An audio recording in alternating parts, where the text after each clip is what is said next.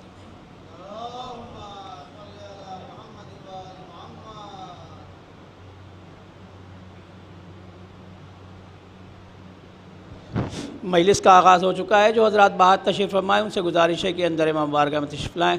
اب میں گزارشگار ہوں جناب طاہر عباس اکبر پوری صاحب سے کہ تشریف لائیں اور بارگاہ مولا میں نذران عقیدت پیش کریں۔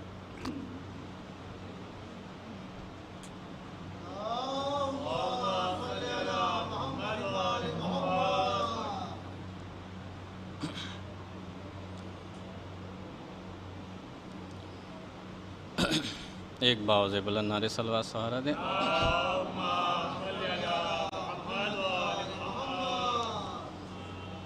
بی بی زینب کے حوالے سے بس 5-6 اشعار آپ کے حوالے ہیں۔ کہاں روک زینب نے یہ لاش جری پر، تیرے بعد بھیا نہ ہم جی سکیں گے، کہاں روک زینب نے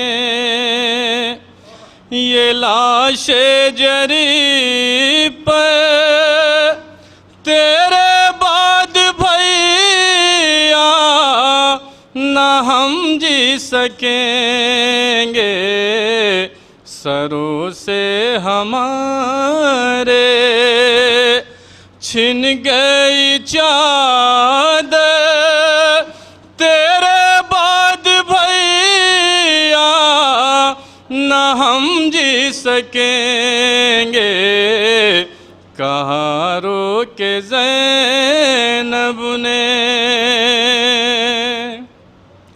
محافظ تھے پردے کے تم تو ہمارے چھوڑ گئے تنہا کس کے سہارے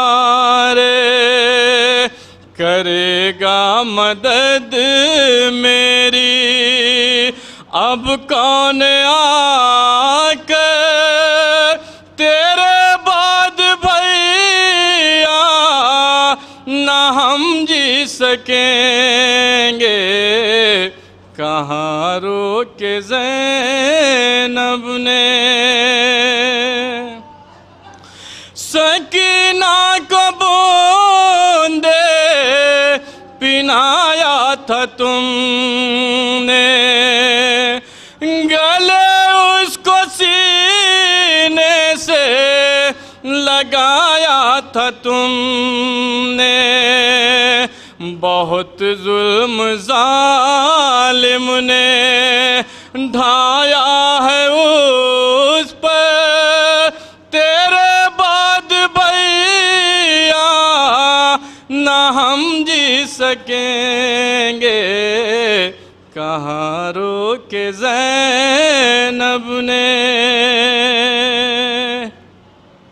مدینے سے لائے تھے یہ کہہ کے برات حفاظت کروں گا تمہاری برابر اب اٹھتے نہیں ہو بہن کی صدا پر تیرے بعد بھیا نہ ہم جی سکیں گے کہاں روکے زینب نے بہن اب تمہاری قیدی بنی ہے رسن بازوؤں میں کس کے بندھی ہے کرو اب مدد آ کے ترائی سے اٹھ کے تیرے بعد بھیا نہ ہم جی سکیں گے کہاں روکے زینب نے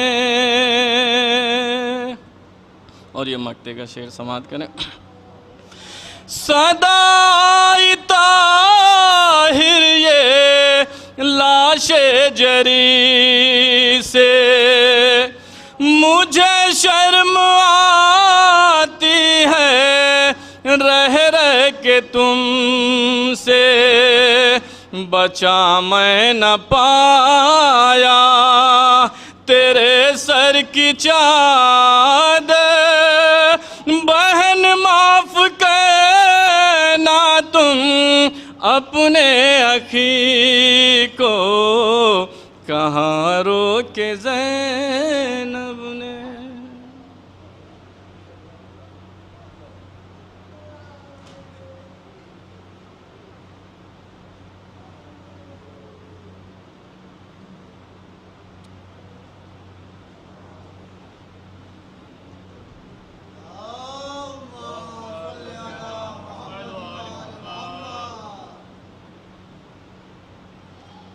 آپ حضرات سے التماس ہے کہ ایک مرتبہ سورہ حمد اور 3 مرتبہ سورہ قل اللہ کی تلاوت فرما کر مرزا تقی رضا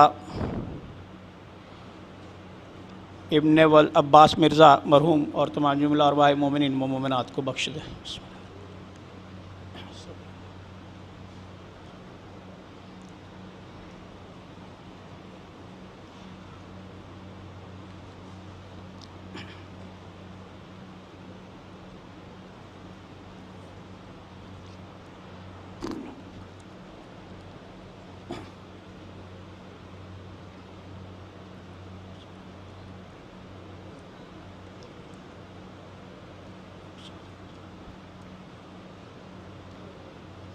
درود پڑھے محمد و آل محمد۔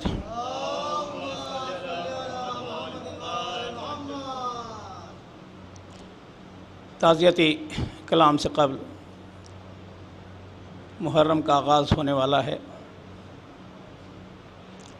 طرح طرح کے نفرتی حضرات اب نکلیں گے اور فتوے جاری کریں گے اپنی طرف سے،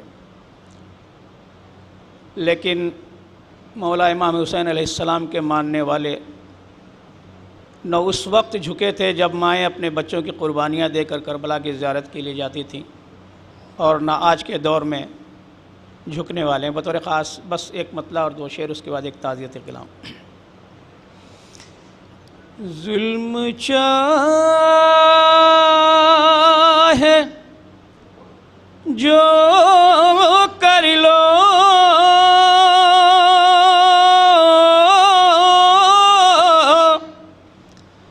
کربلا نہ چھوڑیں گے۔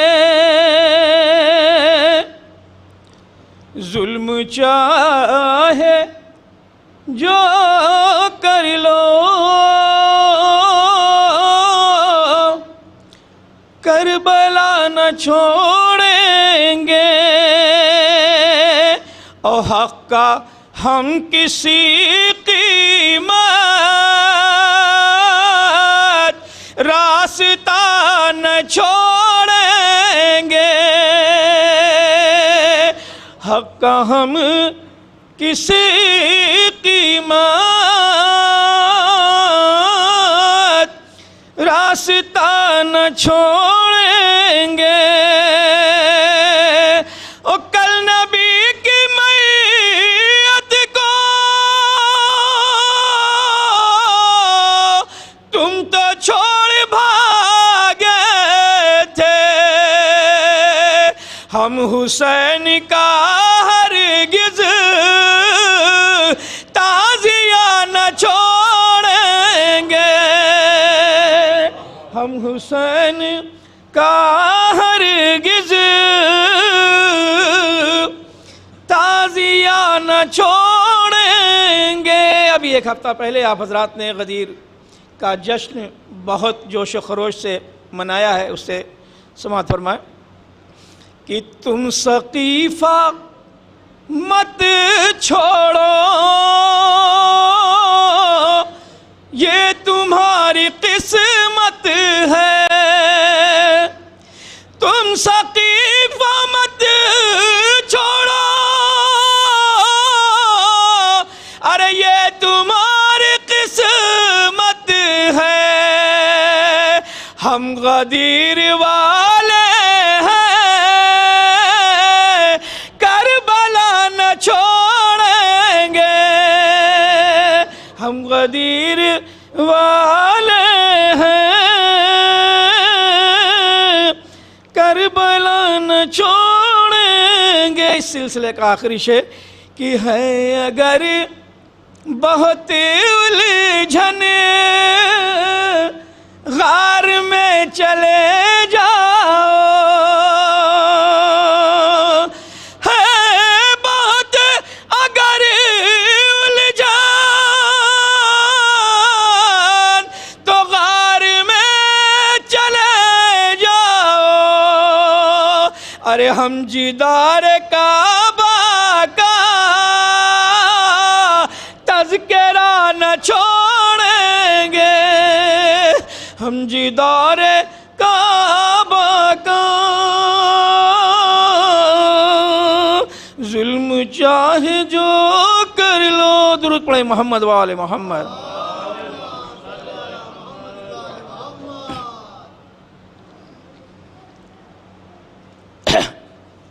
فاتحہ کی مجلس میں میں نے باپ کے حوالے سے ایک کلام پیش کیا تھا۔ ایک باپ پورے خانوادے کے لیے بلکہ اس کے گھر کے لیے کیا چیز ہوتا ہے، اور اس کے گزر جانے کے بعد اس کے گھر والوں کو کتنی کمی اس کی محسوس ہوتی ہے۔ بدقسمتی سے آج ان کے فرزند یہاں موجود نہیں ہیں، کیونکہ کافی دوری تھی، ان کے آنے میں تکلیف ہوئی۔ خانوادے کی خدمت میں ایک مرتبہ پھر سے تعزیت پیش کرتے ہوئے یہ کلام پیش کر رہا ہوں بطور خاص سماعت فرما لیں، بس 4-5 شعر۔ عشق مولا کا دیکھو سلا لے گیا، عشق مولا کا دیکھو سلا لے گیا، ساتھ تربت میں خاک شفا لے گیا، ساتھ تربت میں خاک شفا لے گیا،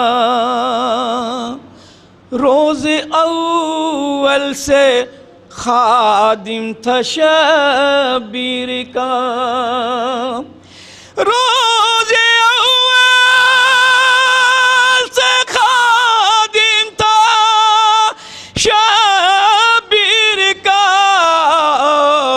حشر تک فاطمہ کی دعا لے گیا، حشر تک فاطمہ کی دعا لے گیا، جس کی موجودگی آس و امید تھی، جس کی موجودگی آس و امید تھی، یہ نہ پوچھو کہ کیا تھا وہ کیا لے گیا، یہ نہ پوچھو کہ کیا تھا وہ کیا لے گیا، بطور خاص کہ وہ حسینی تھا پہنے کفن کربلا کا، وہ حسینی تھا پہنے کفن کربلا کا، ارے خلد جانے کا اپنے پتہ لے گیا، خلد جانے کا اپنے پتہ لے گیا، آخری 2 شعر۔ خلد جانے کا اپنے پتہ لے گیا، خلد جانے کا اپنے پتہ لے گیا، عشق حیدر یقین ہے مجھے قبر سے، عشق حیدر یقین ہے مجھے قبر سے، ساتھ اپنے اسے کربلا لے گیا، ساتھ اپنے اسے کربلا لے گیا، ساتھ اپنے اسے کربلا لے گیا۔ مقطع کا شعر۔ تعزیت دی تو بیٹے نے مجھ سے کہا، تعزیت دی تو بیٹے نے مجھ سے کہا، تعزیت دی تو بیٹے نے مجھ سے کہا، اے شناور وہ غم کی دوا لے گیا، اے شناور وہ غم کی دوا لے گیا، عشق مولا کا دیکھو سلا لے گیا۔ درود پڑھیں محمد وآل محمد۔ میں بسد احترام گزارش کر رہا ہوں جناب مولانا مصطفیٰ علی خان صاحب قبلہ سے کہ تشریف لائیں اور رونق افروز ممبر ہوں۔ درود پڑھیں محمد وآل محمد۔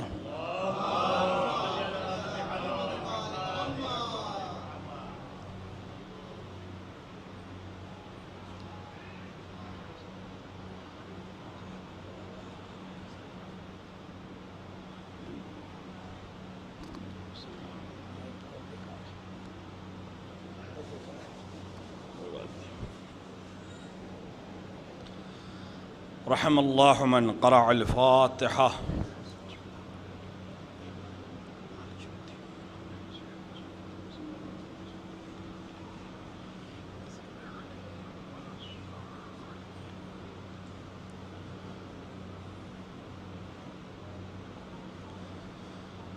اعوذ باللہ السمیع العلیم من الشیطان اللعین الرجیم. بسم اللہ الرحمن الرحیم. الحمد للہ الذی ہدانا لہذا وما كنا لنہتدی لولا ان ہدانا اللہ. لقد جاءت رسل ربنا بالحق. ثم الصلاة والسلام والتحية والإكرام على سيدنا ومولانا ومولى الثقلين جد الحسن والحسين بالقاسم مصطفى محمد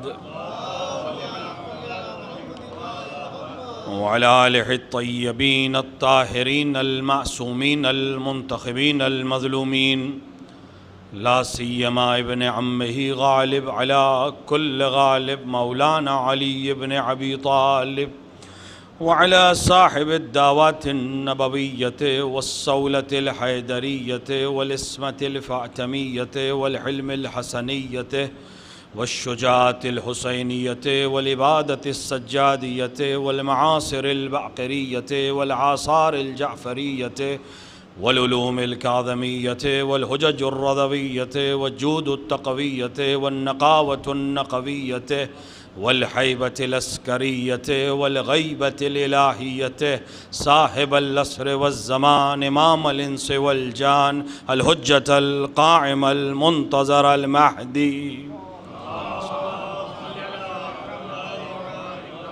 ولعنة الله على أعدائهم أجمعين من يوم ظلمهم إلى لقاء يوم الدين وبعد يوم الدين. أما بعد فقد قال الله سبحانه وتبارك وتعالى في كتابه المجيد وهو أصدق الصادقين وقوله الحق. بسم الله الرحمن الرحيم. والعصر إن الإنسان لفي خسر إلا الذين آمنوا وعملوا الصالحات وتواصوا بالحق وتواصوا بالصبر. صلوات پڑھیں محمد وآلہ.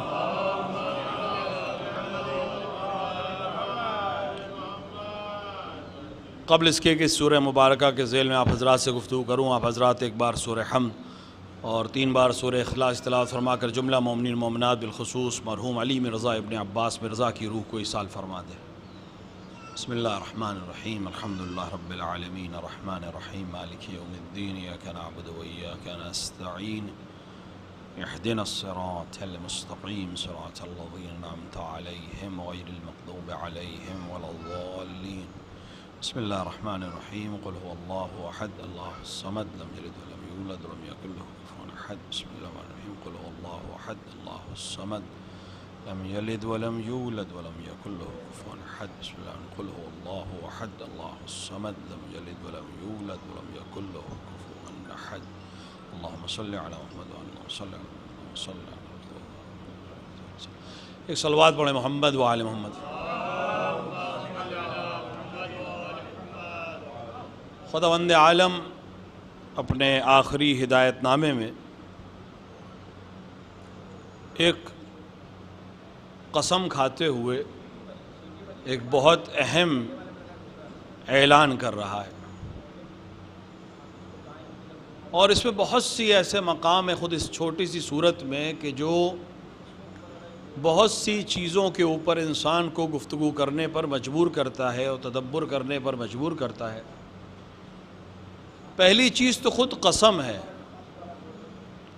کہ آخر قسم خدا کیوں کھا رہا ہے.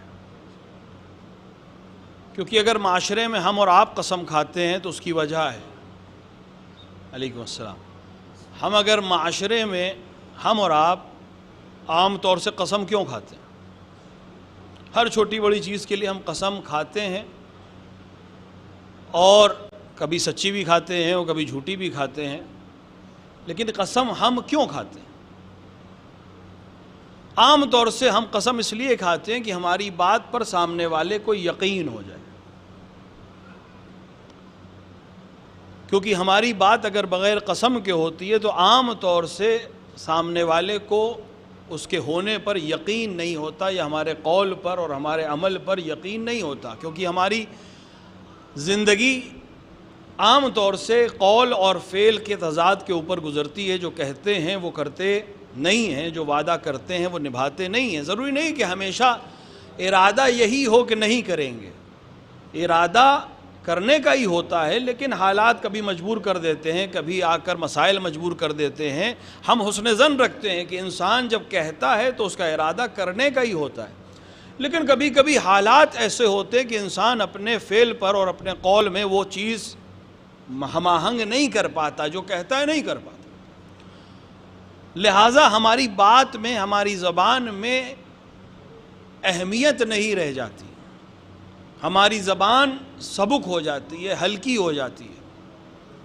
تو اس ہلکے پن کو دور کرنے کے لیے ہم کسی وزنی شے کا استعمال کرتے ہیں تاکہ اس میں جو ہلکا پن آ گیا ہے وہ وزنی ہو جائے اور سامنے والے کو ہماری بات پر یقین آ جائے کہ ہم جو کہہ رہے ہیں وہی کرنے والے ہیں، جو وعدہ کر رہے ہیں وہی نبھانے والے ہیں، یا جو کہہ رہے ہیں وہ صحیح کہہ رہے ہیں، تاکہ زبان کا جو ہلکا پن ہے وہ پورا ہو جائے۔ اس لیے ضرورت کے لحاظ سے جتنے بار کی ضرورت ہو، جتنے وزن کی ضرورت ہو، ویسی شے کا نام قسم کے ساتھ لیتے ہیں تاکہ سامنے والے کو ہماری بات پر یقین آ جائے۔ کبھی اولاد کی قسم، کبھی باپ کی قسم، کبھی قرآن کی قسم، کبھی خدا کی قسم، کبھی اہل بیت کی قسم، جیسی ضرورت ہوتی ہے ویسا بار ہم رکھ دیتے ہیں تاکہ سامنے والے کو یقین آ جائے۔ تو ہمارا یا آپ کا یہ کرنا انسانی مجبوریوں کو اور انسانی سماج کو تو سمجھ میں آتا ہے، لیکن یہاں جو قسم کھا رہا ہے اس کے نہ قول میں کوئی فرق ہے، نہ اس کے وعدے میں کبھی کوئی کوتاہی ہوئی ہے، جو اس نے کہا ہے ہمیشہ وہی کیا ہے، جو وہ کہہ دے وہ ہو جاتا ہے، وہ کن فیکن کی منزلوں پر ہے۔ پھر اسے کیا ضرورت تھی کہ وہ قسم کھا کر کوئی بات کہے؟ ہماری آپ کی بات ہے کہ ہم جو کہتے ہیں نہیں کرتے، لہذا سامنے والے کو یقین نہیں ہے، لیکن خدا تو جو کہتا ہے وہ ہونا ہی ہے، نہ وہ کبھی مجبور ہو سکتا ہے، نہ وہ کبھی کسی طرح سے کمزور پڑ سکتا ہے، نہ وہ کسی کاخت کے آگے مجبور ہو سکتا ہے۔ وہ اس سے نہ بڑھ کر کوئی ہے، نہ اس کو کوئی روکنے والا ہے، نہ اس کو کوئی ٹوکنے والا ہے، نہ اس سے زیادہ قدرت رکھنے والا ہے، نہ اس کے پاس امکانات کی کمی ہے، نہ اس کے پاس خزانوں کی کمی ہے، کسی طرح کی کوئی کمی نہیں ہے۔ پھر وہ کیوں قسم کھا رہا ہے؟ تو اس کی وجہ ادھر کی کمی نہیں ہے، اس کی وجہ ادھر کی کمی ہے۔ ہم اس معاشرے میں رہ کر کان عادی ہو گئے ہیں، ذہن آمادہ نہیں ہوتے۔ جب ہم سادی بات کرتے ہیں تو یقین جلدی نہیں آتا، لہٰذا کوئی بھی کلام کرنے والا جب تک قسم نہ کھائے تب تک ہم اس کی بات کو توجہ سے سنتے نہیں ہیں، مانتے نہیں ہیں۔ خدا خالق ہے، ہمارے ذہنوں کو بھی جانتا ہے، ہمارے مزاج کو بھی جانتا ہے، ہمارے بہانوں کو بھی جانتا ہے، لہٰذا کوئی بہانہ نہ رہ جائے۔ ہم تمہاری سماعت کے لحاظ سے چیز کو وزنی کر کے قسم کھا کر تم تک اعلان پہنچا دیں تاکہ تمہیں یقین ہو جائے کہ جو کہہ رہے ہیں وہی ہونے والا ہے۔ ایک صلوات پڑھیں محمد وعلی محمد۔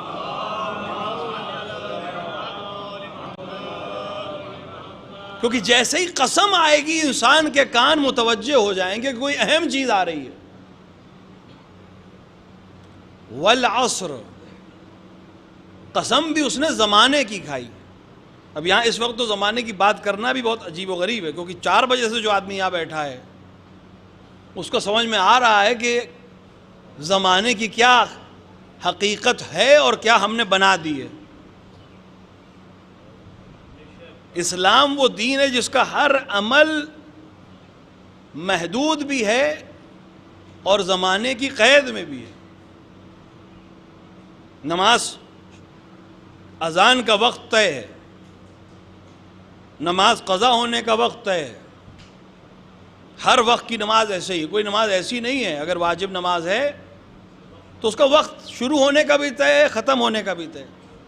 روزے کا وقت شروع ہونے کا بھی طے ہے، ختم ہونے کا بھی طے ہے۔ حج جو بھی کر کے آئے حاجی، اور اللہ سب کو سلامتی کے ساتھ واپس لائے، جو بھی راستے میں ہے، وقت معین ہے، اس وقت ہی حج ہوگا، انہی دنوں میں ہوگا۔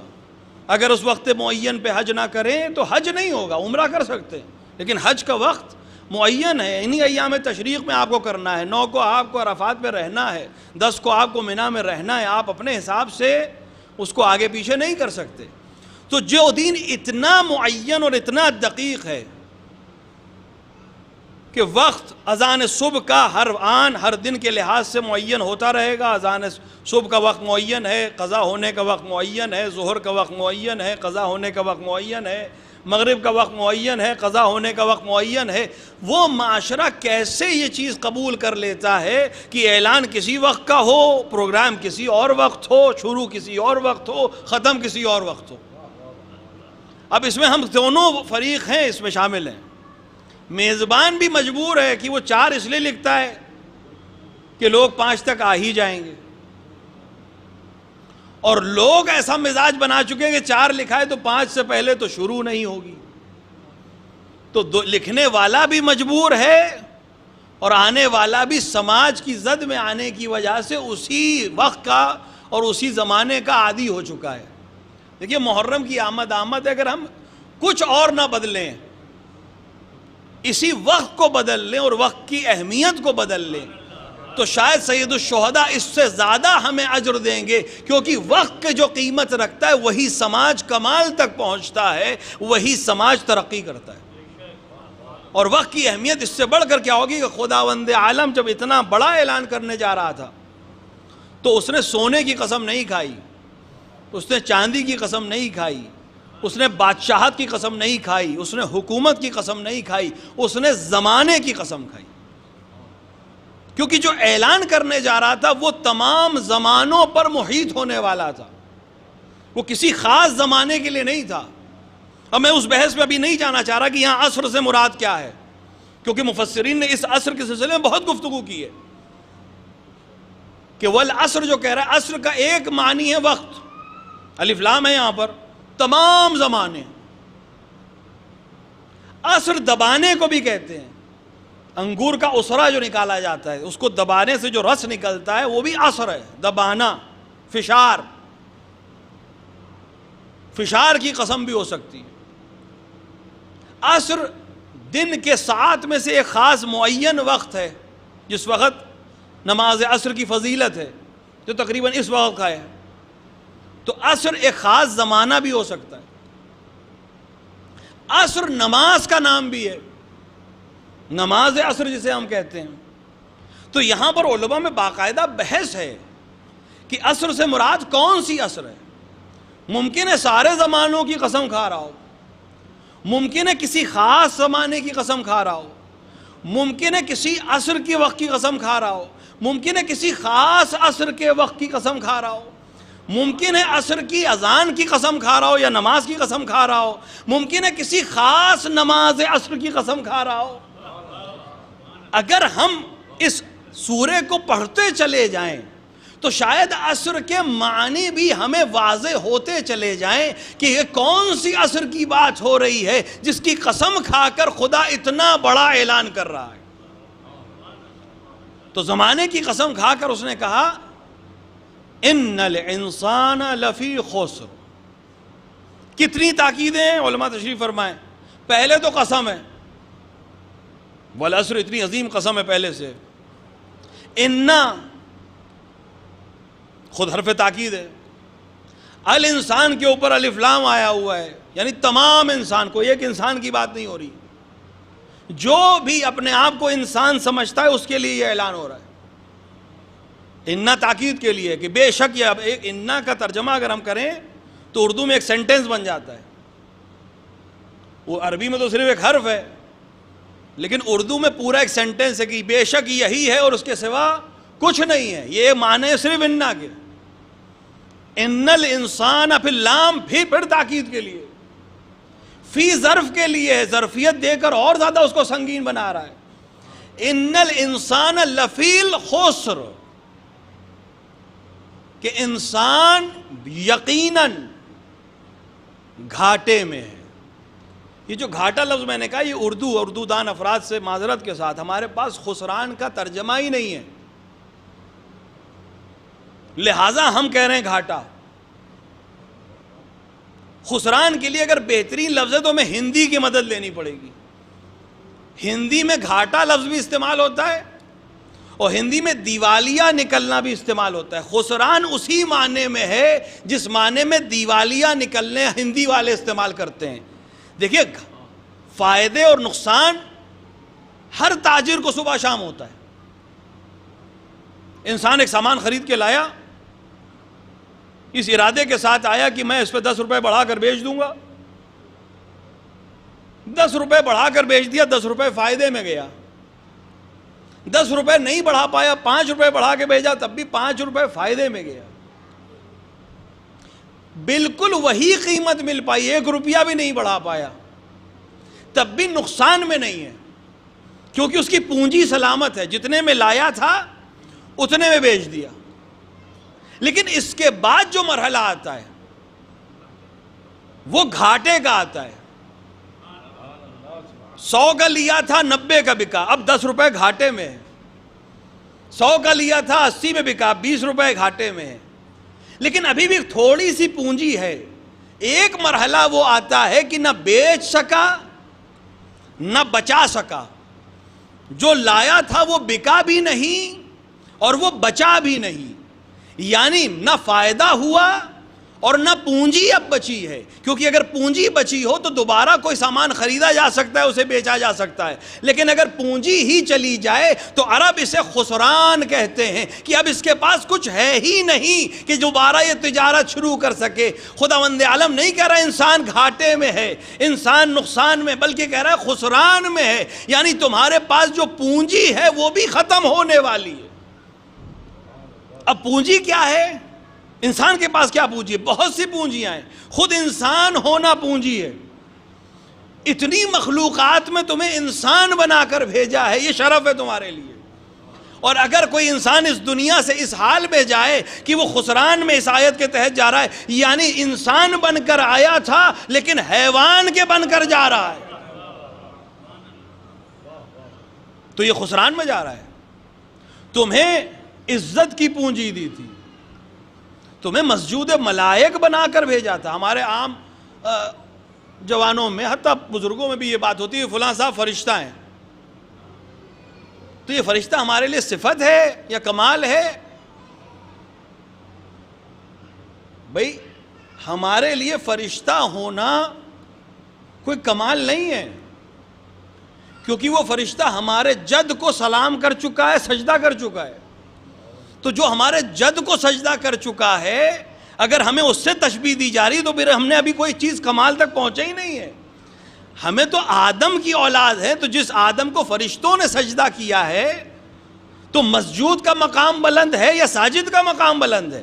سجدہ کرنے والے کا مقام بلند ہے یا جس کو سجدہ کیا گیا اس کا مقام بلند ہے؟ تو ہم اگر اس کی اولاد ہیں جس کو سجدہ کیا گیا تھا تو ہمارا کمپیریزن اس سے نہیں ہونا چاہیے جس نے سجدہ کیا تھا، ہمیں تو کسی اور مقام پہ ہونا چاہیے۔ تو کہہ دیا جاتا ہے کہ صاحب وہ فلاں صاحب تو فرشتہ ہیں، کیوں؟ کیونکہ بھی ہمیں مقام کا احساس نہیں ہے۔ خدا احساس دلانا چاہتا ہے کہ تمہارا مقام بہت اعلیٰ ہے، تم اگر اس مقام پر نہیں پہنچے تو تم خسران میں ہو۔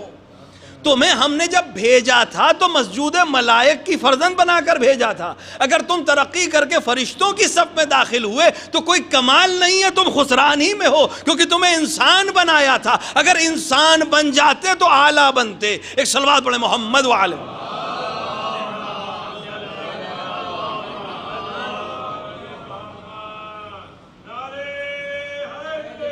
یا علی،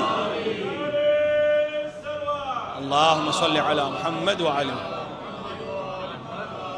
انسان شرف کے ساتھ پیدا ہوا ہے، انسان خود انسان ہونا شرف ہے، اور اگر اس شرف کو ہی مٹا دے تو خسران ہے۔ اور ایک بہت اہم چیز، ہو سکتا ہے لوگ شرف کو درک نہ کر سکیں، عام انسان شاید انسان بما ہوا انسان کیا ہے یہ درک نہ کر سکے، لیکن ایک چیز ایسی ہے جسے ہر ایک درک کر سکتا ہے، ایک ایسا سرمایہ جو انسان کو خداوند عالم نے دیا ہے اور جس سے عام طور سے ہم غافل رہتے ہیں، اور وہ خسران کے بہت اچھی طرح معنی کو ہم تک پہنچا بھی سکتا ہے، اور وہ ہے عمر کا سرمایہ۔ خداوند عالم نے ایک اور سرمایہ ہمیں دیا ہے جو عمر کا سرمایہ ہے، اور اس میں خسران کو بالکل صحیح معنی سمجھ سکتے ہیں آپ۔ ایک بہترین مثال ہمارے استاد اس خسران کی دیتے تھے، یہ موقع بھی اس مثال کو دینے کے لیے بہترین مناسب موقع ہے کہ انسان اس جون کے مہینے میں اگر برف کی تجارت کرتا ہے، صبح سویرے برف کی ایک سل لے کر چوراہے پہ بیٹھ جائے اور شام تک بیچے،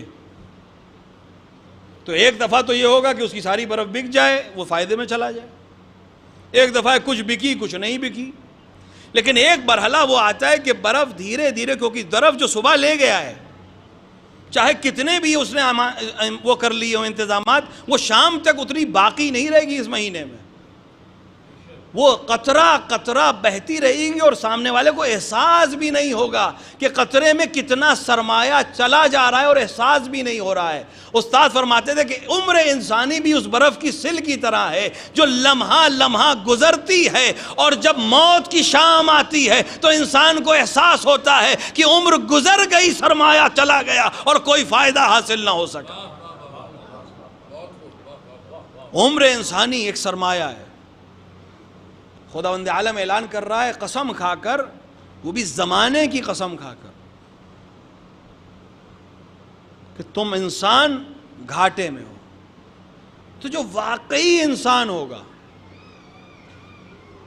وہ جب خدا کے اس اعلان کو سنے گا، اس تیور کو اور اس لہجے کو محسوس کرے گا، تو ایک بار تو گھبرائے گا کہ خدا ایسا اعلان کر رہا ہے، قسم کھا کر یہ اعلان کر رہا ہے، ہر انسان کے لیے اعلان کر رہا ہے، الف لام آیا ہے، ہر انسان خسران میں۔ یہاں آ کر یہاں تک خدا قہار ہے، جبار ہے، خطرے کی خبر دے رہا ہے، ڈرا رہا ہے، نذیر ہے، ڈرانے والی خبر دے رہا ہے، لیکن وہ خدا رحمان بھی ہے، وہ خدا رحیم بھی ہے، وہ خدا اللہ کا نے ایسے انبیاء کو بھیجا جو بشیر بن کر آئے، تو نذار کے ساتھ بشارت بھی ضروری تھی، اس لیے ایک بہت چھوٹا سا لفظ آیا، اِلَّا الَّذِينَ آمَنُوا۔ یہ اتنا سا اللہ بہت چھوٹا سا ہے حرف کے لحاظ سے، اللہ کی حیثیت ہی کہ حرف ہے، لیکن اس اللہ نے آ کر ادھر کے پورے تیور کو بدل دیا ہے۔ جتنا سخت بیان تھا کہ انسان گھبرا گیا کہ اب کچھ ہو نہیں سکتا، اب تو خدا کا اعلان ہے کہ خسران کے علاوہ کچھ نہیں ہے، سب کچھ برباد ہونے والا ہے، یہاں اللہ نے آ کر ایک امید جگائی، انسان کو ایک امید دی، اِلَّا الَّذِينَ آمَنُوا، کہ یہ خسران سے نکلنے کا ایک راستہ ضرور ہے کہ تم ایمان لے آؤ۔ اگر بات ایمان پہ رک جاتی تو ہمیں سکون ہو جاتا۔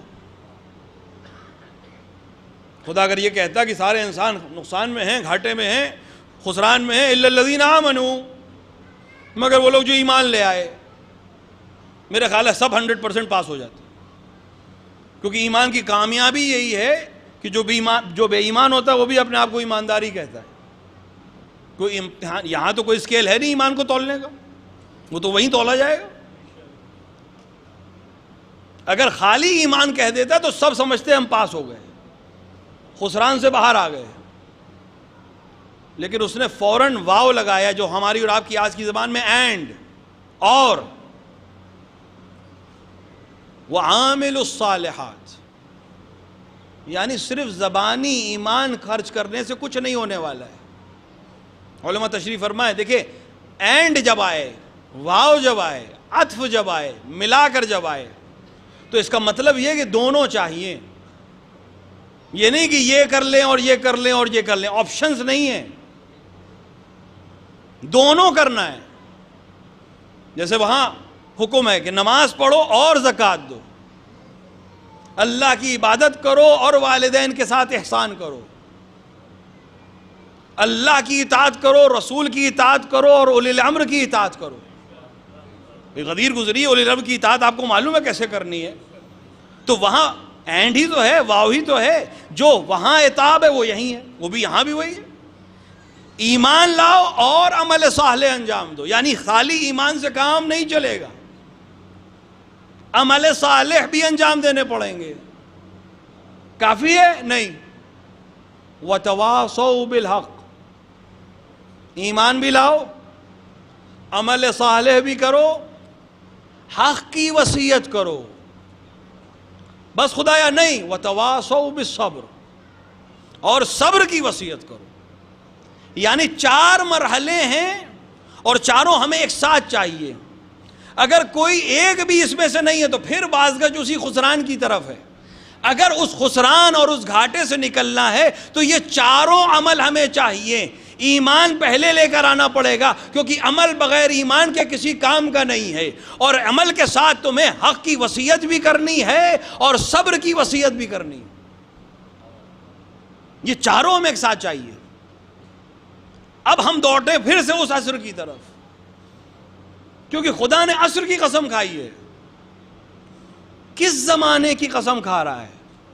کیونکہ بشریت کو، پورے دور کو اگر ہم دیکھیں تو کیا کوئی دور، سارے دور اس لائق ہیں کہ خدا اس کی قسم کھائے؟ کیا نمرود کا زمانہ اس لائق ہے کہ خدا اس کی قسم کھائے؟ کیا فرعون کا زمانہ اس لائق ہے کہ خدا اس کی قسم کھائے؟ کیا حامان کا زمانہ اس لائق ہے کہ خدا اس کی قسم کھائے؟ کیا بنی امیہ کا زمانہ اس لائق ہے کہ خدا اس کی قسم کھائے؟ کیا بنی عباس کا زمانہ اس لائق ہے کہ خدا اس کی قسم کھائے؟ ہمیں زمانے میں کوئی ایک ایسا زمانہ چاہیے جو اتنا بلند ہو چکا ہو کہ خدا اس کی اگر قسم کھائے تو اس کے اندر یہ وسعت پائی جاتی ہو، کہ اس کے اندر یہ کمال پایا جاتا ہو کہ ذات باری اس کی قسم کھائے۔ اسے کمال پر ہونا پڑے گا، زمانوں میں بھی کمال پر ہونا پڑے گا۔ اور قرآن کی خاصیت ہی یہی ہے، اسلام کی ٹوٹل تھیوری یہی ہے کہ اس نے صرف کتاب نازل نہیں کی، اس نے صرف پیغام نہیں بھیجا۔ پیغام بہت ہیں دنیا میں، اچھی تھیسس دنیا میں بہت ہیں، ہر ملک میں مل جائیں گی، ہر اچھا فلسفی ایک نئی تھیسس آپ کو بہت اچھی دے دے گا۔ اسلام کا جو طرۂ امتیاز ہے وہ یہ، اس نے تھیسس بعد میں دی ہے، عملی نمونہ پہلے دیا ہے، اس تھیسس پہ عمل کرنے والا پہلے بھیجا ہے، 40 سال صداقت کا کلمہ پڑھوانے والا پہلے بھیجا ہے، قرآن کو بعد میں نازل کیا ہے۔ اور یہ بھی اس ذات کا کمال ہے کہ اس نے جھوٹوں کے درمیان رہ کے سچ بولا ہے۔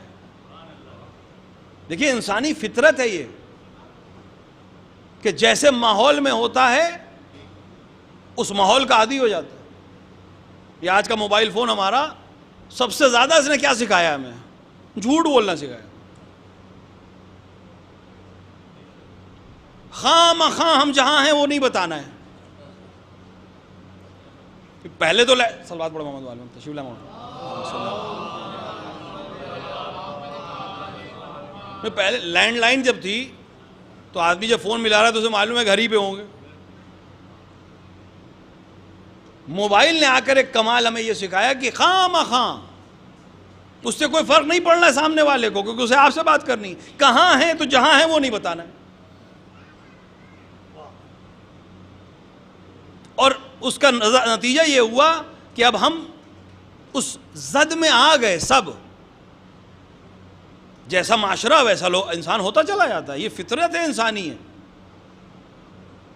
انسان کو خدا نے خلق ہی ایسا کیا ہے کہ جیسا ماحول ہوگا ویسا ہو جائے گا۔ بھئی ہم ہندوستان میں پیدا ہوئے ہیں، نارتھ انڈیا میں رہتے ہیں، لکھنؤ میں رہتے ہیں، ہمارے بچوں کو اردو سکھائے گا؟ وہ تو جو بولے گا وہ اردو ہے۔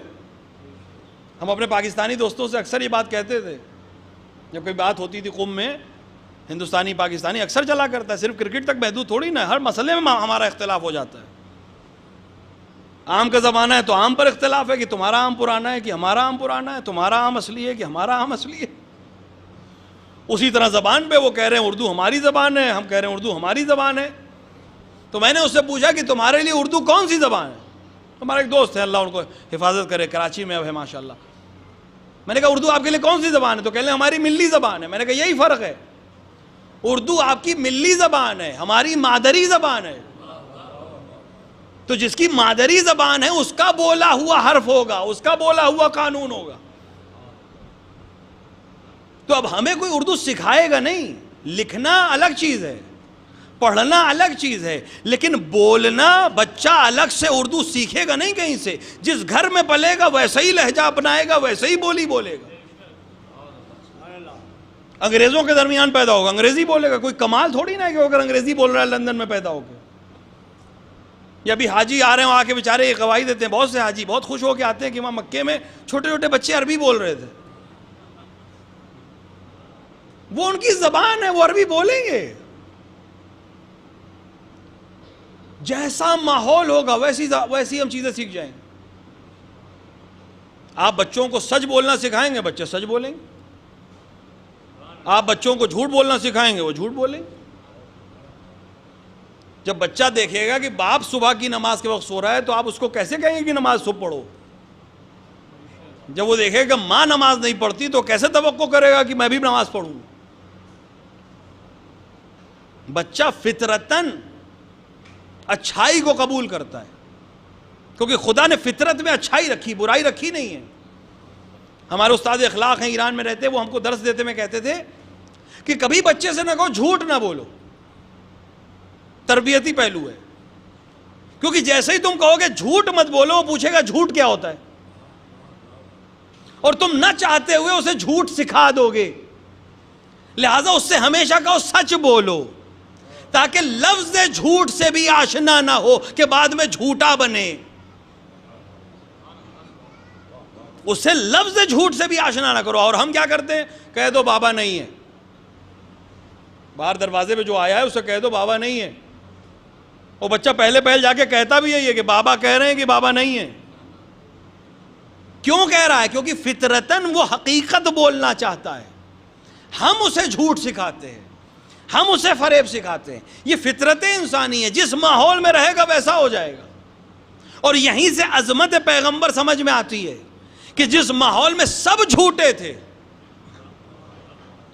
جو پورا بازار ہی جھوٹوں کا تھا، اس بازار میں یہ سچ بولنے والا بچہ کیسے سچا تھا؟ دو ہی فضیلتیں ہیں اور دونوں فضیلت کے پہلو ہیں. یا یہ بچہ خاص ہے جس پر زمانے کا کوئی اثر نہیں ہو رہا ہے اور یہ سچ بولنے والا ہے، چاہے جتنے جھوٹے آ جائیں یہ سچ ہی بولے گا، تو یہ بھی خاص ہے کہ اس کے اوپر زمانے کا اثر نہیں ہے. یا پھر جس گھر میں پرورش پائی ہے وہ گھر اتنا سچا تھا کہ زمانے کے جھوٹوں سے اس کا تعلق نہیں تھا، وہ سچوں کا گھر تھا، لہذا سچا پیدا کیا ہے. یہ ابو طالب کا کمال ہے کہ جس کی تربیت کر دی وہ صادق بھی بنا ہے، امین بھی بنا ہے. ایک صلوات پڑھیں محمد و آل محمد.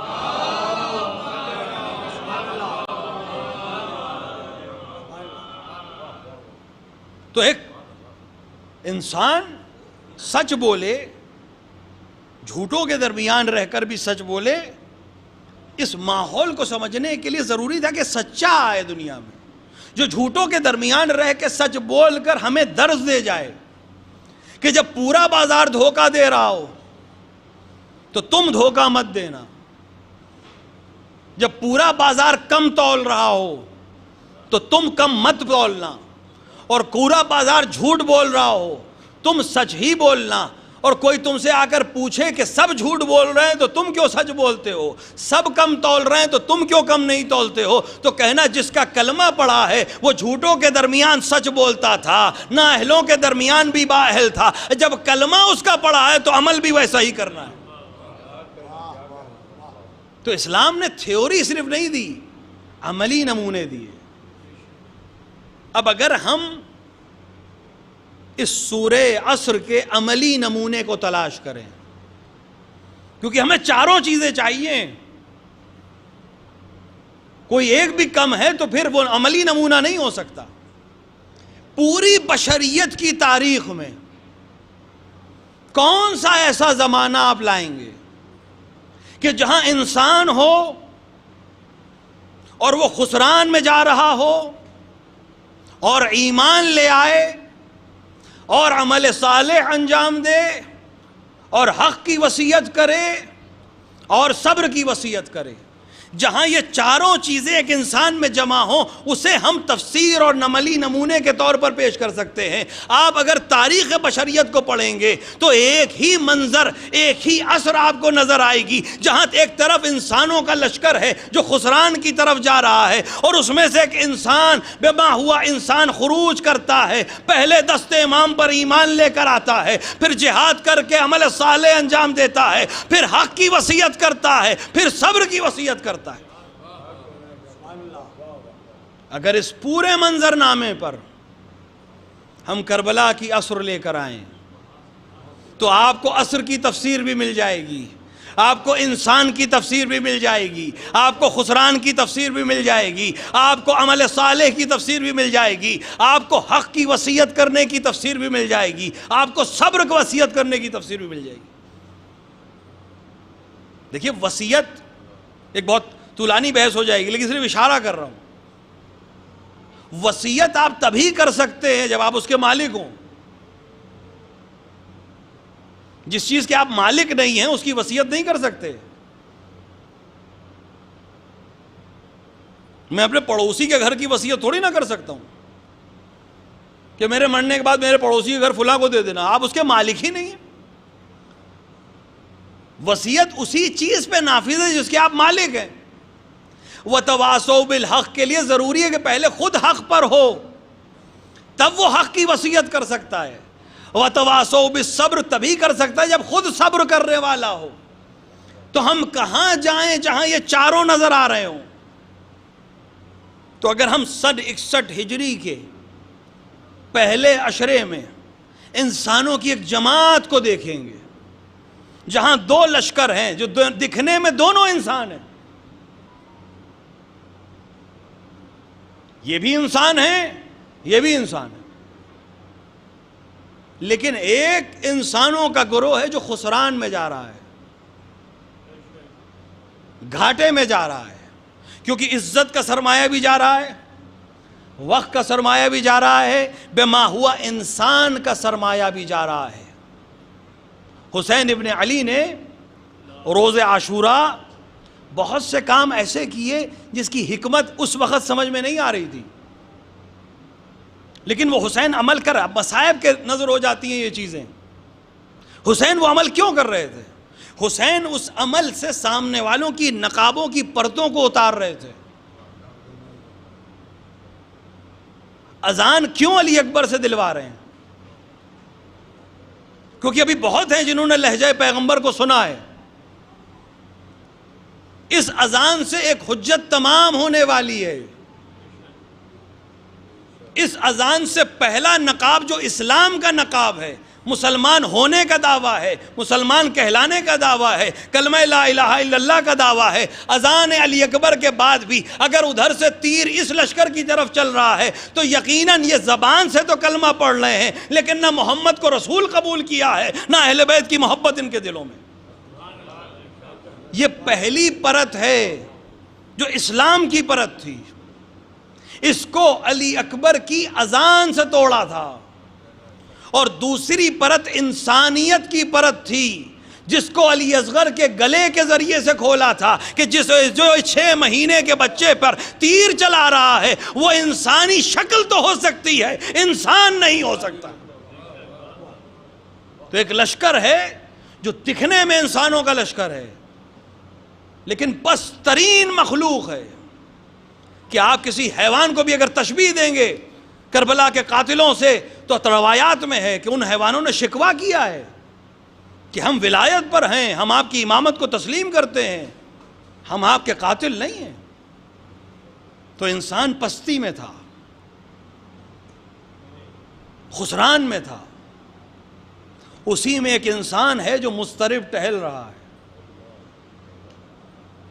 دیکھنے والا یہ سوچ رہا ہے کہ جنگ سے گھبرا رہا ہے، اس لیے سوال کر رہا ہے کہ اے حر، اگر مجھ سے کوئی پوچھتا کہ اس فوج میں سب سے بڑا سالار کون ہے تو میں تیرا نام لیتا، تو موت سے گھبرا رہا ہے، تو جنگ سے گھبرا رہا ہے، اور اس کا جواب بتا رہا ہے کہ وہ جنگ سے نہیں گھبرا رہا تھا، وہ دیکھ رہا تھا ان الانسان لفی خسر کی تفسیر سے میں کیسے باہر نکل سکتا ہوں۔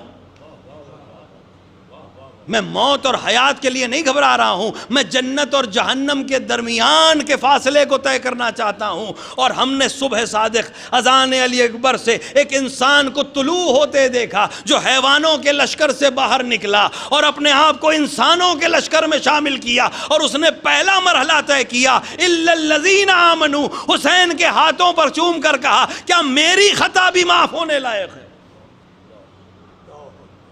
یہ پہلا عمل تھا۔ اگر حر آیت یہیں پر رک جاتی تو شاید حر کا یہ کر دینا کافی ہوتا، لیکن آیت نے آگے بڑھ کر کہا تھا وَعَامِلُوا الصَّالِحَاتِ، لہذا جیسے ہی حسین سے معافی ملی ویسے ہی کہا مجھے جنگ کی اجازت دیجیے، کیونکہ صرف زبانی اقرار ایمان سے فائدہ نہیں ہے، عمل صالح انجام دینا ہے۔ بہترین عمل اس وقت کے امام کی نصرت ہو سکتی ہے۔ اس وقت نہ امام کے اوپر، اس وقت نہ نماز کا کوئی فائدہ ہے، اس وقت نہ روزے کا کوئی فائدہ ہے، اس وقت نہ خبز دینے کا کوئی فائدہ ہے، اس وقت نہ زکوٰۃ ادا کرنے کا فائدہ ہے، بلکہ وقت کے امام کو نصرت کی ضرورت ہے۔ لہٰذا حر کہہ رہا ہے آقا مرنے کی اجازت دیجیے، جنگ کی اجازت دیجیے، اور حسین اجازت دے کہ اسے کمال تک پہنچانا چاہتے ہیں۔ اور آگے بڑھے، میدان میں گئے، اور صرف میدان میں جا کر جنگ نہیں کی، پہلے رجس پڑھا، پھر خطبہ دیا، کیونکہ حر اس تفسیر کو پورا کرنا چاہتے تھے۔ وَتَوَاصَوْا بِالْحَقِّ، حق کی وصیت کرنا چاہتے تھے۔ اب جب حق کو قبول کر لیا تھا، مالک بن گئے تھے، اہل حق ہو گئے تھے، تو اب حق رکھتے تھے کہ حق کی وصیت کریں۔ لہٰذا لوگوں کو دعوت دی کہ تمہیں کیا ہو گیا ہے، تم فرزند فاطمہ کو قتل کر رہے ہو، تم فرزند رسول کو قتل کر رہے ہو۔ لوگوں نے جواب یہی دیا ابھی تک تو تم ہمارے ساتھ تھے۔ حر نے جواب کا جواب یہی دیا کہ کل تک اندھیروں میں تھا، آج اجالے کی طرف لوٹا ہے، تمہیں بھی اجالوں کی طرف بلا رہا ہوں۔ وَتَوَاصَوْا بِالْحَقِّ کی تفسیر کرتے ہوئے حر نے جنگ شروع کی، اور یہاں تک کہ زمین پر گرے۔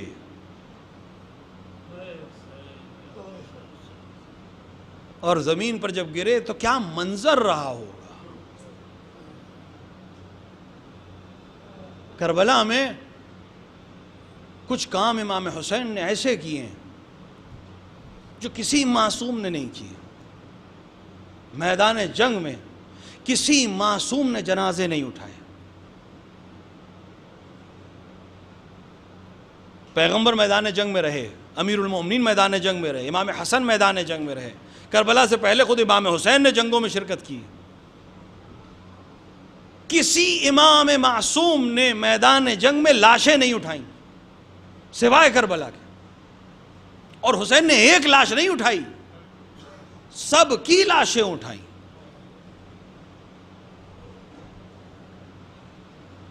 تاریخ کہہ رہی ہے کہ حسین گھوڑے پہ سوار رہتے تھے، جیسے ہی کوئی آواز دیتا تھا سب سے پہلے حسین پہنچتے تھے۔ گرنے والے کو کتنی ڈھارس مل جاتی ہوگی کہ اس کے بالین حسین بیٹھے ہیں۔ حسین گرنے والے کا سر اپنی آغوش میں رکھتے تھے، اگر اس میں ربق باقی ہوتی تھی تو اس سے کہتے تھے کہ کوئی وصیت ہو تو وصیت کرو۔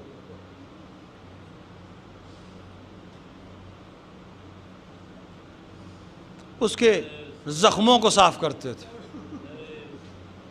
اس سے گفتگو کرتے تھے۔ وہ اس سکون کے ساتھ دنیا سے جاتا تھا کہ میرا امام میری بالین پر ہے۔ ہاں ان میں سے کچھ معرفت والے تھے کہ جب حسین ان کا سر اپنے آغوش میں رکھتے تھے وہ سر ہٹا لیتے تھے۔ حسین کہتے تھے سر کیوں ہٹا رہے ہو؟ کہا آقا ہمارا سر آپ کے دامن میں، ابھی کچھ دیر بعد آپ بھی زمین پر گریں گے، آپ کا سر کس کے دامن میں ہوگا؟ جب حر گرے اور کسی نے آ کر پوچھا کہ حر کوئی وصیت ہو تو بولو، تو ایک ہی وصیت کی، اسی قابل حسین، ہم تمہیں حسین کی وصیت کرتے ہیں، صبر کی وصیت کرتے ہیں۔ ہاں جو کچھ تمہارے پاس ہے اس کی کوئی حیثیت نہیں ہے، جب تک رمق میں رمق باقی ہے حسین کی حفاظت کرتے رہنا۔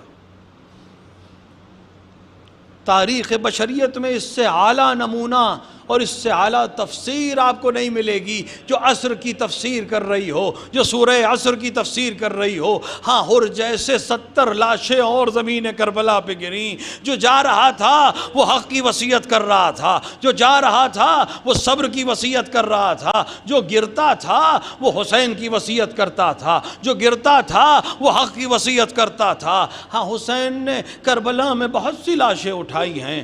ہاں ایک بیٹے کو ہم دور سے صحیح باپ کے مرنے کا پرسہ دینا چاہتے ہیں، ان سے یہی کہنا چاہوں گا کہ آپ کے باپ کے مرنے کی خبر پہ کتنے لوگ آ گئے، شان سے جنازے کو اٹھایا، غسل بھی دیا، کفن بھی دیا اور دفن بھی کیا، عزت اور شان کے ساتھ گھروں پر آ کر تعزیت بھی پیش کی، ٹیلی فون کے ذریعے تعزیت کی ہوگی، میسیجز کے ذریعے تعزیت کی ہوگی۔ لیکن آپ ذرا اس وقت کے امام سے پوچھیں جس کے سامنے اس کے باپ کا لاشا رکھا تھا اور گھوڑے دوڑائے جا رہے تھے، اور وہ یہ کہہ رہا تھا اے پھوپھی جان آپ نہیں دیکھتی انہوں نے اپنے کشتہ نجس کو دفن کر دیا ہے اور میرے بابا اور بھائی کے لاشیں کربلا کے میدان میں پڑے۔ اجرکم اللہ۔ ہاں آپ کی آوازیں بلند ہو گئیں، محرم کی آمد ہے، ایک آدھ دن کا فاصلہ اور حسین ہمارے اور آپ کے مہمان بننے والے ہیں۔ خدا ہمیں توفیق دے کہ ہم صحیح سے مہمان نوازی کر سکیں، ہم حسین کی عزا برپا کر سکیں، ہمارے گھر میں حسین آئیں گے، ہمارے گھر میں حسین کی ماں تشریف لائیں گی، ہم اس طرح سے عمل کو انجام دے سکیں جس طرح حسین کی شان ہے، ورنہ کہاں ہمارا گھر اور کہاں حسین کا غم، کہاں ہمارا غم، کہاں ہمارا گھر، اور کہاں زہرا کا آنا، کہاں ان ہستیوں کا آنا۔ ہاں عزیزوں، حسین کربلا میں حسین نے بہت جنازے اٹھائے، تقریباً سارے جنازے حسین نے اٹھائے، لیکن 3 جنازوں کی کیفیت سب سے الگ ہے۔ ایک جنازہ ایسا ہے جس نے خود کہہ دیا کہ ہم میرا جنازہ نہ اٹھائیے گا، ایک جنازہ ایسا ہے جو حسین سے اٹھ نہ سکا۔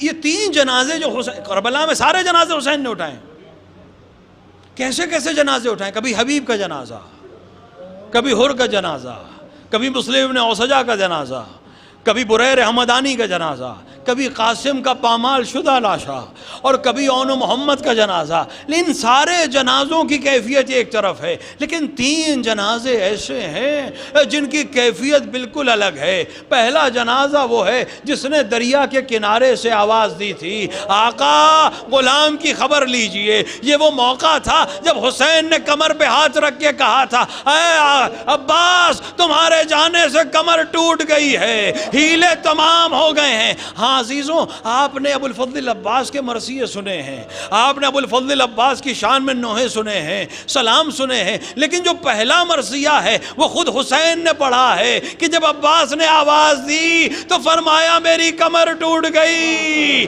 ہیلے تمام ہو گئے، اور عجیب جملہ فرمایا، اے عباس تمہارے جانے سے وہ آنکھیں جاگا کریں گی جو سکون سے سو جاتی تھی، اور اے عباس اب وہ چین کی نیند سوئیں گے جو تمہارے خوف سے جاگا کرتے۔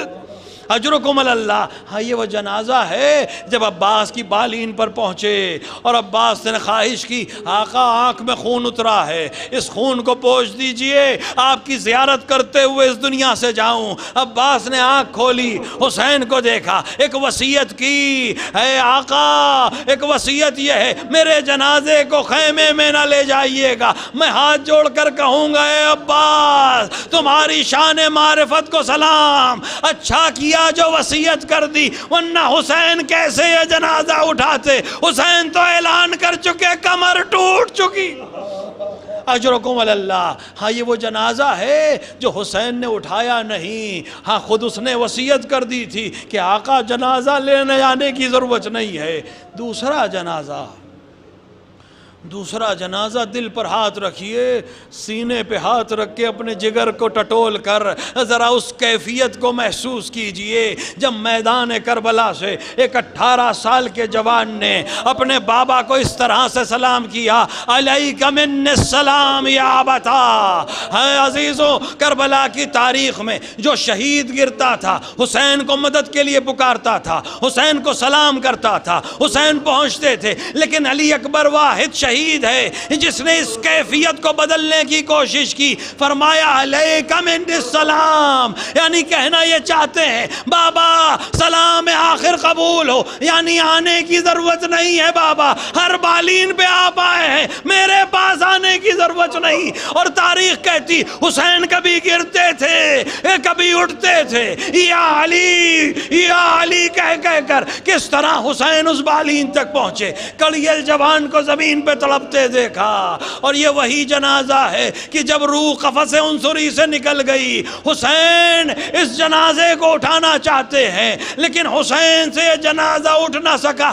دو کیفیتیں علماء نے لکھی ہیں۔ پہلی کیفیت جو ظاہری کیفیت ہے وہ یہ ہے کہ دشمنوں نے شبیہ پیغمبر پر اتنی تلواریں چلائی تھیں کہ اگر حسین جنازہ اٹھاتے تھے ایک حصہ زمین سے اٹھتا تھا، دوسرا زمین پہ خط دینے لگتا تھا، اور دوسرا علی اکبر کی جوانی کا سنگین وزن تھا۔ اس لیے حسین نے خیمے کی طرف دیکھا اور آواز دی، اے بنی ہاشم کے بچوں آؤ، اپنے بھائی کا جنازہ۔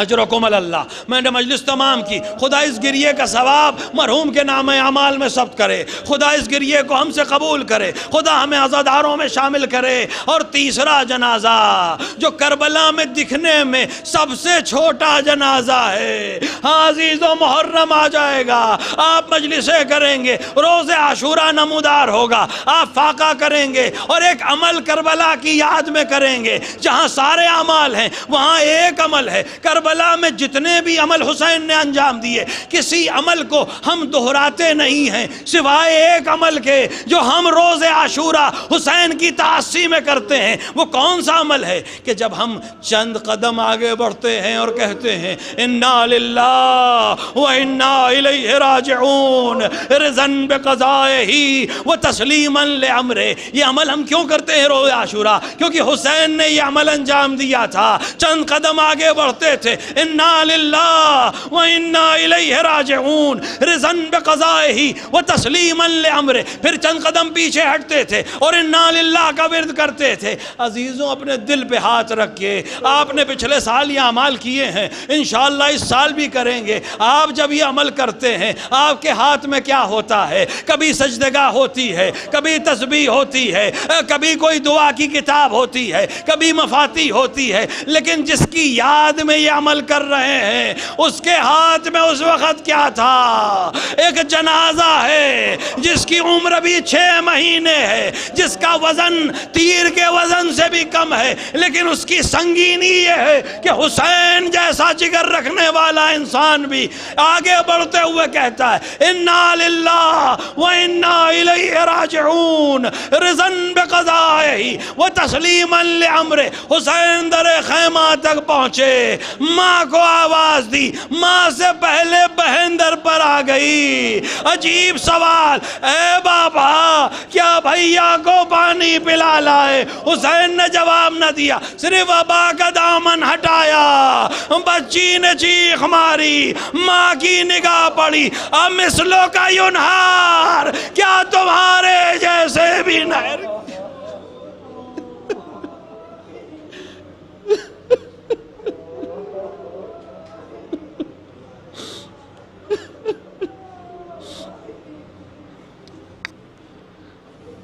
وَسَيَعْلَمُ الَّذِينَ ظَلَمُوا أَيَّ مُنْقَلِبٍ يَنْقَلِبُونَ إِنَّا لِلَّهِ وَإِنَّا إِلَيْهِ رَاجِعُونَ رِضًا بِقَضَائِهِ وَتَسْلِيمًا لِعَمْرِهِ۔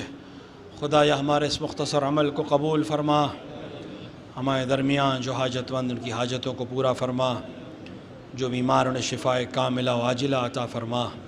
خدایا اس مجلس کا ثواب، اس گریے کا ثواب مرحوم کے نام اعمال میں ثبت فرما۔ خدایا ان کے پسماندگان کو صبر جمیل عطا فرما۔ خدایا دنیا میں جہاں جہاں بھی شیعہ حیدر کرار ہے ان کی جان و مال و عزت و آبرو کی حفاظت فرما، علماء اعلام مراجع کرام کا سایہ ہمارے سروں پر محفوظ رکھ، اتباعت عالیات خصوصاً عراق اور شام بالخصوص ملک ایران کی حفاظت فرما، مجاہدین اسلام کو کامیابی عطا فرما، کفر کو نیست و نابود فرما۔ خدایا تجھے عظمت شہدائے کربلا کا واسطہ، تجھے علی اصغر کے بہتے ہوئے خون کا واسطہ، منتقم کربلا کے ظہور میں تعجیل فرما، اندر ظہور اپنے امام کو پہچاننے ان کی نصرت کرنے کی توفیق عطا فرما۔ ربنا تقبل منا انک انت السمیع الدعاء۔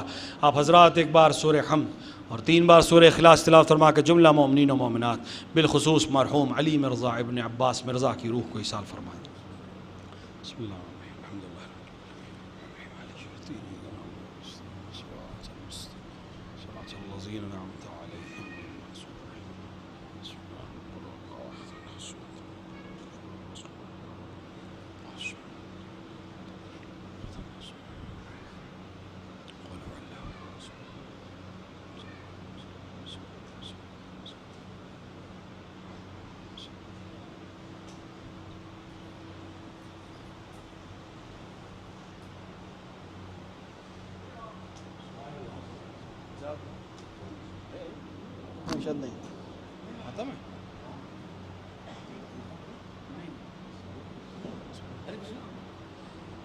السلام عليك يا أبا عبد الله، السلام عليك يا ابن رسول الله، السلام عليك يا ابن أمير المؤمنين وابن سيد الوسيين، السلام على الحسين وعلى علي بن الحسين وعلى أولاد الحسين وعلى أصحاب الحسين، السلام عليكم ورحمة الله وبركاته، السلام عليك يا غريب الغرباء، السلام عليك يا معين الضعفاء والفقراء، السلام عليك يا سلطان عرب والعجم علي بن موسى الرضا الراضي بالقدر والقضاء، السلام عليكم ورحمة الله وبركاته، السلام عليك يا صاحب العصر والزمان، علما من فتنة الزمان، السلام عليك يا شريك القرآن، السلام عليك يا مظهر الإيمان، السلام عليك يا خليفة الرحمن، أجل الله تعالى فرجك وسهل الله تعالى مخرجك وظهورك وجعلنا من أنصارك وأعوانك ورحمة الله وبركاته.